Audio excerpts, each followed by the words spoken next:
ಈ ಸರ್ವೋಚ್ಚ ನ್ಯಾಯಾಲಯದ ಆದೇಶವೇನು, ಮತ್ತೆ ಅದರ ಅನುಕೂಲ ಪ್ರಯೋಜನಗಳೇನು, ಮತ್ತೆ ಯಾಕೆ ನಾವು ಈ ಸಮಾರಂಭದಲ್ಲಿ ಭಾಗವಹಿಸುತ್ತೇವೆ ಎಂಬುದರ ಕುರಿತು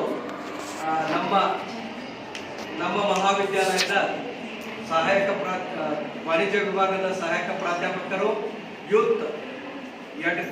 ಯೂತ್ ರೆಡ್ ಕ್ರಾಸ್ ಇದರ ಒಂದು ಸಂಚಾಲಕರಾದಂಥ ಉದಯ್ ಸರ್ ಅವರು ಈ ವಿಚಾರಗಳನ್ನು ಪ್ರಸ್ತಾಪಿಸಬೇಕೆಂದು ಅವರಲ್ಲಿ ಸವಿನಯವಾಗಿ ಪ್ರಾರ್ಥಿಸಿದ್ದಾರೆ.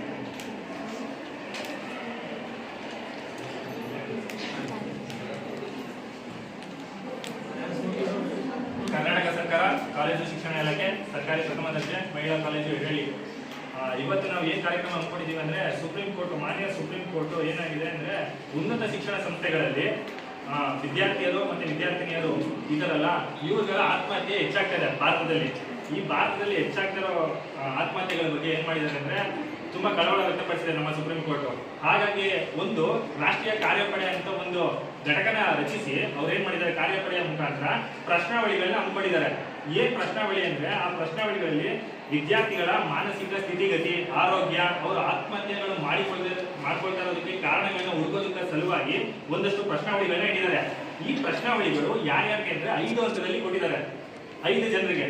ಈ ಯಾರ್ಯಾರು ಬರ್ತಾರೆ ಅಂದ್ರೆ ಒಂದು ಪೋಷಕರಿಗೆ ಬರ್ತಾರೆ, ಒಂದು ಪೋಷಕರಿಗೆ ಅಂದ್ರೆ ಒಂದು 40 ಪ್ರಶ್ನಾವಳಿಗಳು ಇಟ್ಟಿದ್ದಾರೆ. ಹಾಗೆ ವಿದ್ಯಾರ್ಥಿಗಳಿಗೆ ಅಂತಾನೆ 94 ಪ್ರಶ್ನಾವಳಿಗಳನ್ನ ಇಟ್ಟಿದ್ದಾರೆ. 94 ಅಂದ್ರೆ ಅಲ್ಲಿ ABCD ಅಂತ ಇನ್ನೂ ಆಡ್ ಆಗ್ತಾ ಹೋಗಿ ಸುಮಾರು ಒಂದು 120ಕ್ಕೂ ಹೆಚ್ಚು ಕ್ವಶನ್ಸ್ಗಳಾಗ್ತವೆ. ಅದಾದ್ಮೇಲೆ ಮತ್ತೆ ಪೋಷಕರಿಗೆ ಆದ್ಮೇಲೆ ಜೊತೆಗೆ ನಮ್ಮ ಫ್ಯಾಕಲ್ಟಿ ಅಂದ್ರೆ ಶಿಕ್ಷಕರಿಗೂ ಕೂಡ ಒಂದು 30ರಿಂದ 40 ಪ್ರಶ್ನಾವಳಿಗಳನ್ನ ಇಟ್ಟಿದ್ದಾರೆ. ಅದಾಗೂ ಜೊತೆಗೆ ಮೆಂಟಲ್ ಹೆಲ್ತ್ ಸರ್ವಿಸ್ ಪ್ರೊವೈಡರ್ ಅಂದ್ರೆ ಈಗ ಇನ್ಸ್ಟಿಟ್ಯೂಷನ್ಸ್ ಗಳಿರ್ತಾವಲ್ಲ, ಡಾಕ್ಟರ್ಸ್, ಥೆರಪಿಸ್ಟ್, ಕೌನ್ಸಿಲರ್ಸ್, ಹಾಗೆ ಜೊತೆಗೆ ಇನ್ಸ್ಟಿಟ್ಯೂಷನ್ಸ್ಗಳು, ಈ NGOಗಳು, ಮಾನಸಿಕ ಆರೋಗ್ಯಕ್ಕೆ ಸಂಬಂಧಿಸಿದಂತೆ ಆರೋಗ್ಯಗಳಿರ್ತಾವಲ್ಲ, ಈ NGOಗಳಿಗೂ ಕೂಡ ಸಪರೇಟ್ ಆಗಿ ಕ್ವಶನ್ ಸೌಕರ್ಯ ಅಂತ ಸಪರೇಟ್ ಆಗಿದ್ದಾರೆ. ಈಗ ಈ ಸುಪ್ರೀಂ ಕೋರ್ಟ್ ಆರ್ಡರ್ ಪ್ರಕಾರ ನಮ್ಮ ಕಾಲೇಜ್ ಶಿಕ್ಷಣ ಏನ್ ಮಾಡಿದೆ ಅಂದ್ರೆ ಎಲ್ಲರಿಗೂ ತಲುಪಿಸಿ ಪ್ರತಿಯೊಂದು ಕಾಲೇಜು ಪ್ರತಿಯೊಂದು ವಿದ್ಯಾರ್ಥಿಗಳಿಗೂ ಈ ಪ್ರಶ್ನಾವಳಿಗಳನ್ನ ಅಟೆಂಡ್ ಮಾಡೋದಕ್ಕೆ ಕೇಳಿದ್ದಾರೆ. ಏನೇನು ಹೇಳಿದ್ರೆ ಆ ಸುಪ್ರೀಂ ಕೋರ್ಟ್ ಆದೇಶ ಅಂತ ನಿಮ್ಗೆ ನಾನು ಹೇಳ್ತಾ ಹೋಗ್ತೀನಿ, ಕೇಳ್ತಾ ಹೋಗಿ.